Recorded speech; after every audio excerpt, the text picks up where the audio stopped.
What if everything you've been told about success, work harder, plan more, play it safe, was the very reason you feel stuck? Think about it for a moment. You've been conditioned to believe that progress must be gradual, slow, and safe. But what if that belief is the invisible chain keeping you from the very abundance and high performance you long for? The truth is, the real breakthroughs in life don't come from crawling a little faster. They come from leaps. Bold, disruptive leaps that defy logic and shake you out of old patterns. History is full of these moments. A single decision, one minimum effective action, can change a destiny forever. Take Epictetus, for example, born into slavery, beaten by circumstance, denied freedom. Yet through one powerful choice, choosing to master his mind, he transformed not only his own life, but left a philosophy that still guides millions. His leap wasn't external, it was internal. And that's what Price Pritchett teaches us too. The leap is never about more effort, but about a radical shift in how we think, act, and position ourselves for growth. Here's the paradox. You are not 10 years away from transformation. You are not 10 steps away. You are one courageous move away, one act of alignment that can alter everything about your path. That's what I call the quantum leap formula. And it's not abstract. It's science-backed, it's spiritually aligned, and it's already alive inside you. Neuroscience shows us that the brain is wired to respond instantly when a new pattern of decision is introduced. Psychology tells us that the smallest shift in focus can create exponential results. And philosophy whispers that freedom is found not in circumstance, but in choice. In the next 45 minutes, we'll go deep. We'll uncover why most people stay trapped in incremental thinking, how the minimum effective dose works as the spark of massive change, why Stoic philosophy and neuroscience both prove that fortune favors the bold, and the exact 4-step formula to manifest abundance and achieve high performance. But this isn't a lecture. This is your journey. You are the protagonist here. Every word is an invitation for you to step into a story where you are no longer crawling toward your dreams, but leaping into them. The hidden trap of incremental thinking. Most people live their lives trapped in the illusion of safety, believing that progress is built step by step, brick by brick, as if success were a slow staircase. But what if that staircase is endless? What if the very belief that you must climb carefully, one rung at a time, is what keeps you locked in mediocrity? Price Pritchett calls this the trap of incrementalism. You can't crawl fast enough to become a walker, and you can't walk cautiously enough to become a runner. At some point, the only way forward is a leap. You've been trained to think that excellence requires more effort, that greatness demands more time, that becoming extraordinary means grinding endlessly through ordinary routines. But this is the lie that keeps potential buried. The truth is, massive growth does not come from more of the same. It comes from a different kind of decision, a different kind of action, a shift so bold it rewires your reality. Neuroscience explains this trap clearly. The brain's survival bias is programmed to keep you safe, not successful. It wants predictability. It avoids risk. It chooses comfort even when comfort means stagnation. That's why you overplan, rehearse scenarios in your head, and hesitate at the edge of opportunity. The brain whispers that waiting is safer, but safety is often just another word for paralysis, and paralysis is where big dreams go to die. What seems like logic is often just well-disguised fear, and the longer you stay in analysis, the more you normalize inaction. You build grooves of hesitation in your neural pathways. You rehearse caution instead of courage. Over time, your potential is not just hidden, it's repressed, coded into a mental algorithm of almosts, what-ifs, and not-yets. Epictetus understood this 2,000 years ago when he said, "It is not what happens to you, but how you react to it that matters." The reaction most people choose is hesitation. They wait for the perfect conditions, the guarantee of success. But neuroscience shows us that the longer you wait, the more your brain reinforces doubt, building neural circuits of hesitation that become harder to break. Incremental thinking doesn't just waste time, it wires in limitation. When your identity is shaped around staying safe, even opportunities look like threats. You become addicted to comfort, and comfort is a silent killer. It doesn't make noise like failure, it just quietly drains your courage until you no longer recognize yourself. The irony is brutal. The very thing you're doing to protect yourself, moving cautiously, planning obsessively, staying in your comfort zone, is the thing that keeps you small. And the thing you fear, leaping before you're ready, is the very thing that would liberate you. Pritchett's entire thesis is built on this paradox, that growth is not a linear path, but a geometric one. It bends, it accelerates, it explodes, not because of effort alone, but because of velocity, focus, timing, and most importantly, a decisive break from the familiar. A single act of boldness can unlock what a decade of discipline could not. Modern psychology confirms this. The concept of neuroplasticity proves your brain is always updating based on experience, but the updates don't happen through repetition alone, they happen through intensity. The brain rewires faster when you step outside the expected, when you engage emotionally, when you move with urgency. That's why one choice, one leap, one bold decision can shift the entire map of your life. It's not magic, it's biology, it's psychology, and it's within your control. If you've been wondering why you're stuck, the answer is simple. It's not because you're not working hard enough. It's because you're working too cautiously, repeating the same patterns, crawling toward a finish line that requires you to run. The trap of incremental thinking convinces you that progress must be linear, but reality rewards disruption. The moment you dare to skip the steps, you activate a completely different set of possibilities, and that is where the leap begins. There's a point in your journey where logic must give way to courage, where preparation must bow to execution, where you stop planning and start leaping. Because in the end, the most dangerous move is not jumping too soon. It's never jumping at all, because you believed the lie that slow and steady always wins. But sometimes, it doesn't. The minimum effective dose, MED, for change.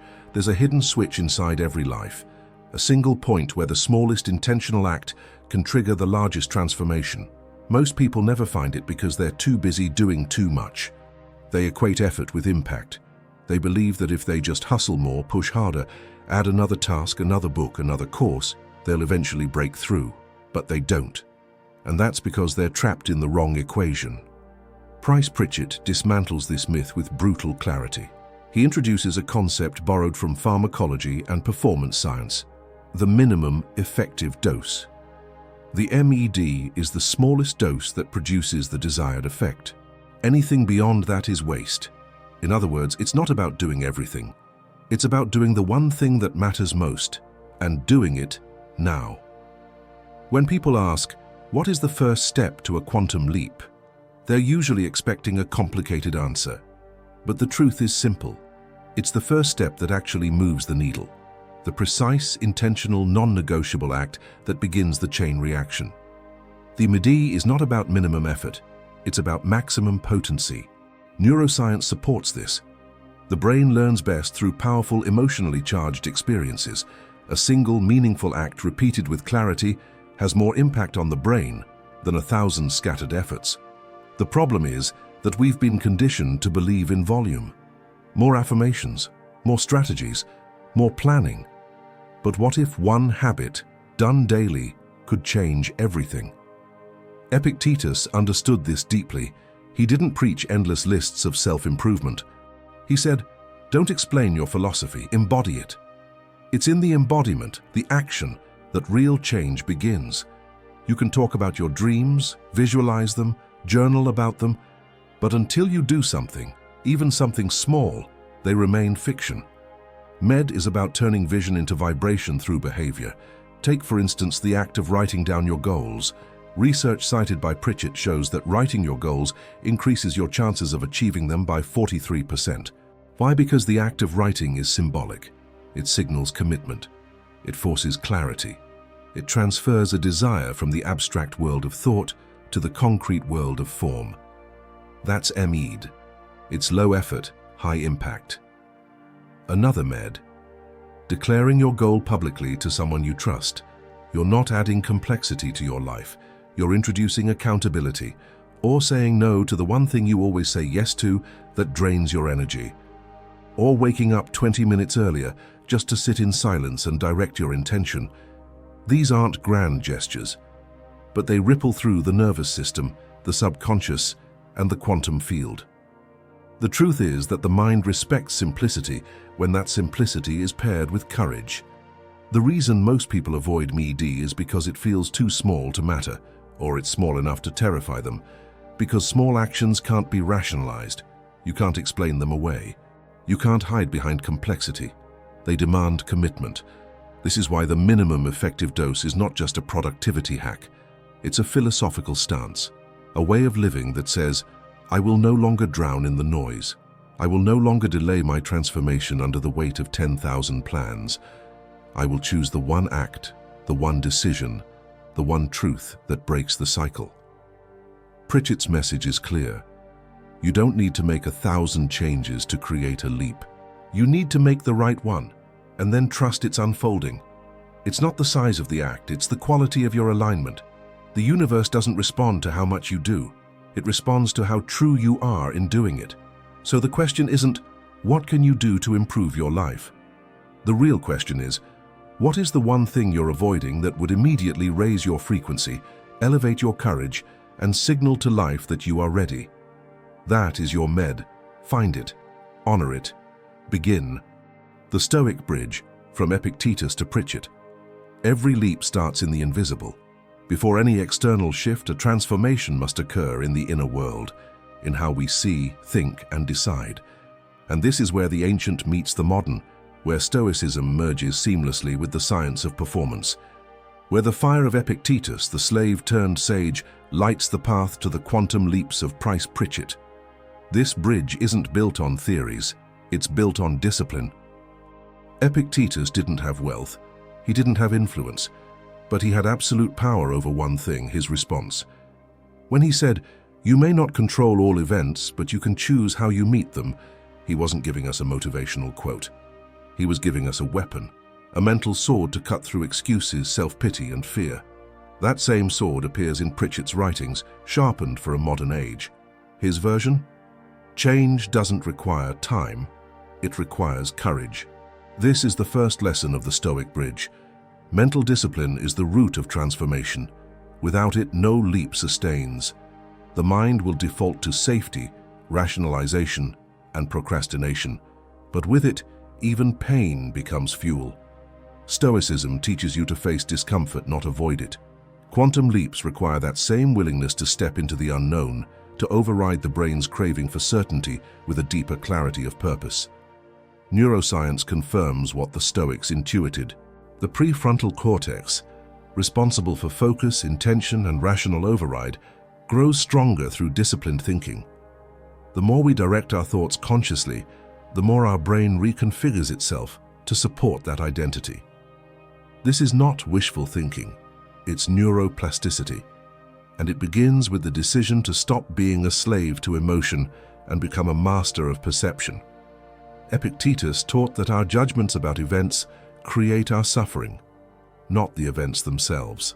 This insight is the cornerstone of every transformation, because unless you change the meaning you assign to difficulty, you'll always resist the very thing meant to refine you. Pritchett echoes this when he writes that fear is not a sign to stop. It's a sign you're on the verge of something radical. This reframing turns fear into a threshold, not a threat. In today's world, self-help often masks itself in comfort. But Stoicism, like Pritchett's work, demands something more ancient, more noble, self-command. This is the second lesson of the bridge. Freedom isn't found in doing whatever you feel. It's found in becoming someone who does what must be done, regardless of how they feel. That's the character of those who leap. Think of a moment in your life where everything changed. Maybe you left a relationship, changed cities, changed careers, spoke a truth you'd buried for years. That moment didn't come from comfort. It came from resolve, from a quiet defiance of fear. That was your inner Stoic speaking. That was your Pritchett threshold emerging. You didn't know it at the time, but you took a quantum step. And that's the third lesson. Both Epictetus and Pritchett teach that transformation happens in moments, not in long, drawn-out timelines. It happens when you act differently than your past self would have. When you break a pattern even slightly, you open a wormhole to a new life. But to keep walking through it, you need discipline. Not the discipline of punishment, the discipline of freedom. The kind that says, I will no longer let my lower self run the show. The Stoic bridge is not theoretical. It is practical, embodied, tested by fire. Epictetus endured slavery and loss. Pritchett studied risk, performance, and the psychology of breakthrough under pressure. Both came to the same conclusion. What you tolerate mentally becomes the boundary of your life, and what you dare to reframe becomes the opening to your evolution. So the next time you feel fear, resistance, or uncertainty, ask yourself not what you should do, but who you must become.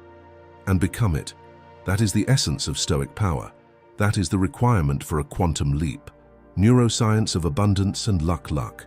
A word tossed around as if it were some divine dice roll, a mystical favor from the universe that lands on a chosen few. But what if luck isn't random? What if abundance isn't something we stumble upon, but something we train our brain to perceive? Price Pritchett never spoke of luck as an accident. He spoke of it as a field, one you align with, not wait for. This is not wishful thinking. It's neuroscience. Your brain processes millions of bits of information every second. But you only perceive a fraction of it, the part your attention is programmed to filter. That filter is called the reticular activating system, or RAS. It decides what enters your conscious awareness. It's the reason you suddenly notice the same car model everywhere after thinking about buying it. Not because the car magically appeared, but because your RAS started highlighting it. Now ask yourself, what are you unconsciously filtering out? Opportunities, relationships, new paths. The truth is, if your RAS is trained to focus on fear, lack, and doubt, that's all you'll see. You'll miss the hidden doors that abundance tries to open. And this is where Pritchett's quantum leap framework becomes neurological. He invites you to reprogram what your brain highlights. It starts with belief, but not the abstract kind. Belief that is wired through repetition, through focus, through emotion. Gratitude, for instance, isn't just spiritual fluff. It is biological rewiring. When you practice gratitude intensely, your brain shifts its chemical balance. Cortisol drops, dopamine and serotonin rise. You start associating possibility with presence instead of absence. This isn't just about feeling good. It's about creating a brain that expects good. And that expectation, that posture, is what most people call luck. Pritchett observed that high performers share a certain posture toward life, a readiness to receive, but also a deep willingness to risk. They are not reckless, they are receptive. Stoicism teaches this in a different language. Epictetus said, "It's not what happens to you, but how you react that matters." Neuroscience confirms that your reaction determines what the brain encodes and seeks next. So what happens when you choose to reframe a failure as feedback? When you treat rejection as redirection, you change the RAS signal. You instruct your brain to look for what's next instead of what's wrong. This is a practice, a ritual, and over time, it creates what looks to others like luck, but is in truth a finely tuned perceptual system aligned with possibility. The science of abundance isn't separate from spirituality. In fact, it validates it. Faith in its essence is a neurological stance. It's the pre-choice to expect something greater. It's not blind optimism. It's cognitive alignment. When you write a goal, visualize it, speak it, and emotionally commit to it, you're embedding it into the brain's attentional networks. That's why people who journal, visualize, and pray daily often report coincidences that lead them forward. It's not magic, it's mind. This is what Pritchett means by quantum leaps, not linear progression, but non-linear openings that occur when your internal posture radically shifts. And once it shifts, your perception of time, opportunity, and self also shifts. Suddenly, things begin to flow. Why? Because you stopped resisting the field and started resonating with it. This doesn't mean pain disappears. It means your relationship with pain transforms. You stop seeing it as a block and start using it as a signal. A cue to adjust your trajectory, not your worth. That's abundance consciousness. That's mental sovereignty.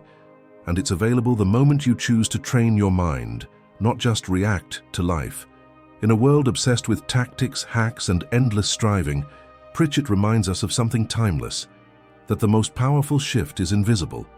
It's the shift in what you see, in what you expect, in what you're willing to believe before evidence appears. And Epictetus echoes this truth across time, reminding us that freedom is internal, and that the gatekeeper of your life is not fate, but focus. So if you've been waiting for luck, stop. It's been waiting for you, but it only shows up in the rooms your attention is allowed to enter. Let that be your practice from now on. Train your perception to expect abundance, and your life will follow. Rituals of the quantum leap. Quantum leaps don't begin with grand announcements. They begin in silence, in a notebook, in a whispered decision that no one hears but echoes across your life. There's a mythology around change, that it requires extreme conditions, burnout, breakdowns, or some fated moment of intervention. But Price Pritchett dismantles this illusion with surgical clarity. Real transformation begins with daily rituals so small, so deceptively simple, they almost feel like nothing. And yet, they alter everything. Pritchett was obsessed with precision. He didn't believe in wasting energy. In fact, his entire methodology is a rebellion against complexity. What he called quantum leaps were not just big moves. They were intentional moves. Minimum effective doses of effort aimed at maximum disruption of old patterns. And these doses weren't random. They were ritualized. First comes the ritual of clarity. Every morning, write the goal that terrifies you, the one that excites you so much it feels like a threat to the current version of you. Don't write what you think is possible. Write what pulls your soul forward. This act of naming a vision that scares you is the first cut through resistance. Neuroscience shows that written goals activate the brain's encoding systems, anchoring intention into attention. That's when the reticular activating system starts looking for openings, and this opening becomes a portal. Then comes the discipline of mental pruning. Pritchett taught that we must become ruthless editors of thought. Not everything deserves your attention. Every negative belief you entertain is an invitation for limitation to take root. Epictetus framed this with haunting simplicity. We suffer not from events, but from our judgment about them. The way you judge your morning, your self-worth, your past mistakes, the people around you, is a ritual in itself. Repetition becomes identity, and identity shapes outcomes. This is why the quantum leap path is less about working harder and more about thinking cleaner. Pritchett was radical in saying that you don't need to add more effort, you need to remove the drag. Like a plane that lifts only after reducing resistance, your leap happens when you let go of mental clutter. And that release, it requires practice. Another essential ritual is association. Who do you spend time with? Who breathes around your goals? Who mirrors your courage back to you? And who weakens your posture by reminding you of past fears? We are neurological mirrors of the people we engage with. Mirror neurons prove that we absorb emotional tone, energetic signature, and belief patterns from our environment. So to leap, you must also cleanse the circle. Surround yourself with what Pritchett called growth stimulants. Not just people who believe in you, but people who live as if the impossible is normal. Their presence will calibrate your nervous system. Their courage will infect you. Their language will rewire your self-talk. And over time, this emotional contagion becomes your new baseline. Pritchett also emphasized tracking progress, not as a way to obsess over numbers, but to reinforce identity change. Each tick on the chart, each step taken, is not about perfection, it's about evidence. Your subconscious needs proof that you are no longer who you were. Without evidence, the old self resurfaces. With evidence, the new self solidifies.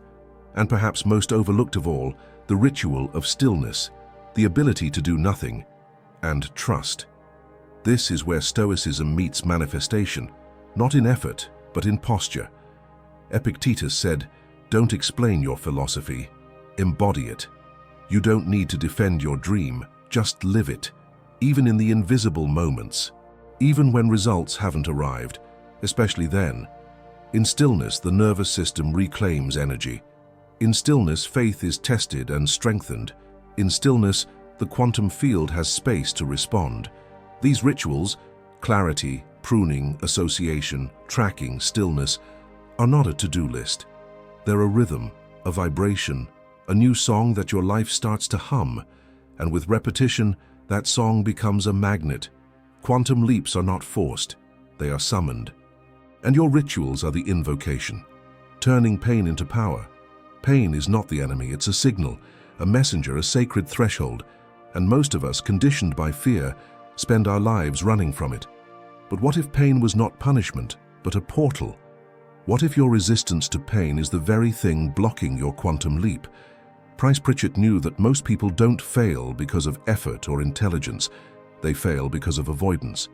Specifically, the avoidance of emotional pain. Neuroscience confirms this.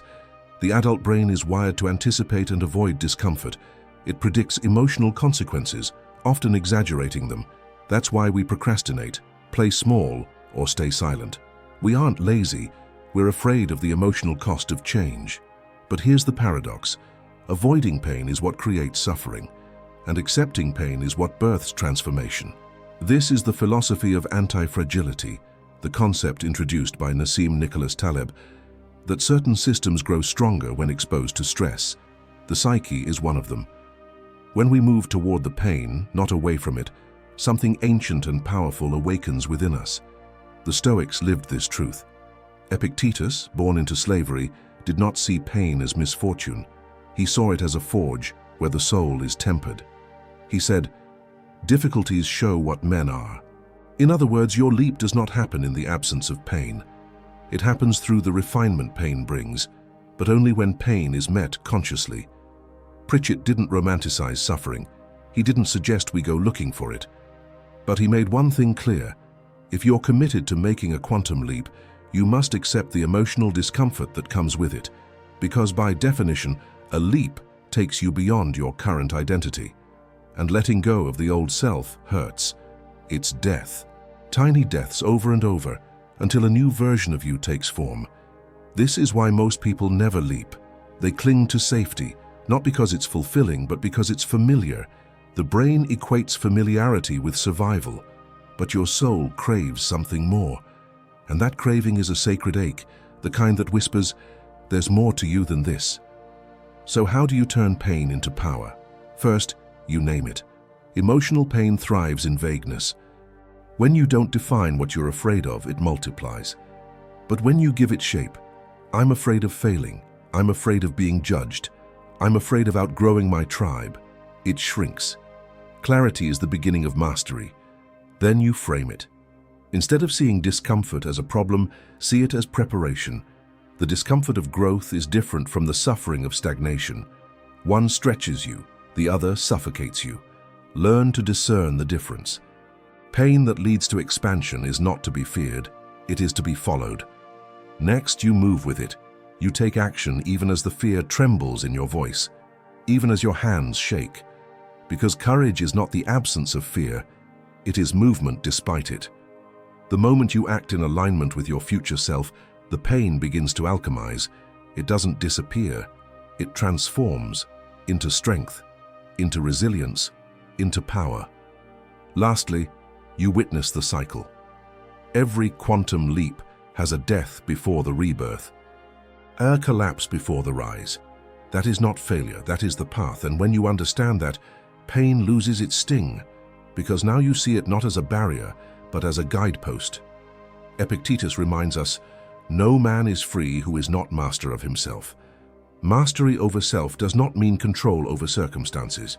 It means mastery over your response, over your meaning-making, over your ability to use every wound as a doorway into deeper strength. Pritchett echoed this in modern terms. He taught that the very pain you resist may be the threshold to your leap, that hidden inside your discomfort is dormant power waiting to be accessed, but only if you're willing to lean in, to feel, to face, to rise. Because that's where the real transformation happens, not in comfort, not in certainty, but in the fire of your becoming. The formula revealed, 4 steps. Now that you've walked through the fire of pain, through the illusions of fear, through the resistance to your own greatness, it's time to receive what you came for. The formula. not a formula made of fluff or hype, but a path carved from psychology, neuroscience, philosophy, and spiritual truth. A path tested in the silence of monks and the pressure of high performers. The formula for a quantum leap. The first step is deceptively simple but radically powerful. Define an epic goal. Not a realistic one, not a safe one, an epic one. A goal so aligned with your soul that it both excites and terrifies you. A goal that pulls you forward, not because you need to prove anything, but because it feels like coming home to who you truly are. Research in neuroscience confirms this. The brain activates new neural networks when exposed to emotionally charged vision. Dopamine rises. The reticular activating system begins filtering for clues. Your physiology prepares for transformation. But none of that happens without clarity. You cannot hit a target you cannot name. Your goal must be specific. It must stretch you, and it must matter more than your fear. The second step is where 99% of people get stuck. Take the minimum effective action, not the perfect action, not the biggest action, the smallest action with the highest potential impact. The one thing that, if done today, moves you closer to the leap. This is Pritchett's signature concept. Minimum effective dose. It's the law of leverage. Small hinges swing big doors. In high-performance science, this is called the 80-20 principle in motion. But Pritchett pushed it further. He said the minimum effective dose is not just efficient, it's catalytic.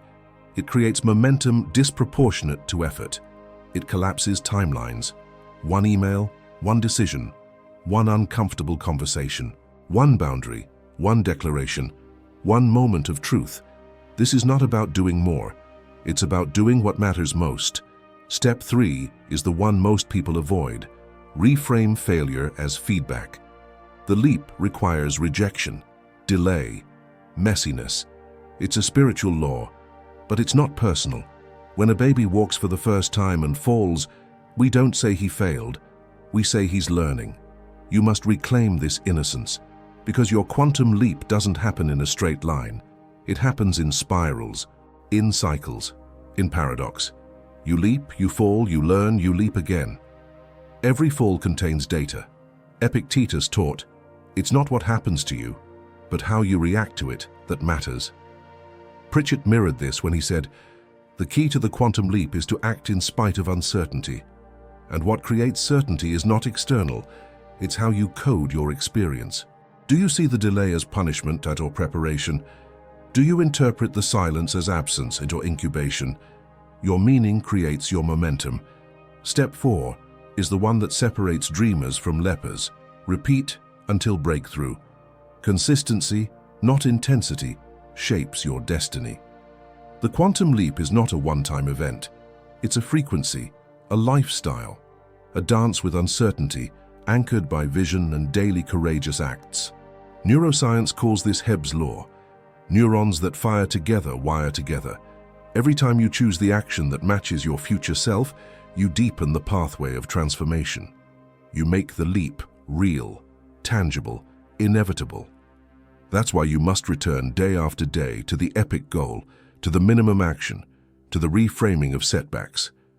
You loop through the formula until the old self is gone and the new self is undeniable. This is not a motivational slogan.